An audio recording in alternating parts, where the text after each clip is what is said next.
আমার প্রিয় হৃদয়, এই হৃদয় কি, যা আল্লাহ সুবহানাহু ওয়া তাআলা কোরআনে উল্লেখ করেছেন এবং রাসূল সাল্লাল্লাহু আলাইহি ওয়াসাল্লাম সুন্নাহে বলেছেন। আমার প্রিয় হৃদয়, তুমি কে? আল্লাহ যে হৃদয়ের কথা ইসলামিক্যালি উল্লেখ করেছেন তা কেউ জানে না, কিন্তু এ সম্পর্কে আমরা একটি কথা জানি, যে আমাদের হৃদয়ে কে থাকে? আমরা বলি ঈমান, বিশ্বাস।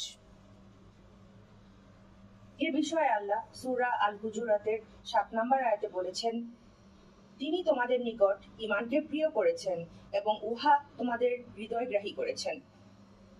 মানুষ অন্ধ নয়, কারণ সে দেখতে পায়, কিন্তু হৃদয় যেটি আমাদের বুকের মধ্যে আছে সে অন্ধ হয়ে যায়। তাই আমার প্রিয় হৃদয়, তোমাকে অনেক যত্ন নেওয়া প্রয়োজন।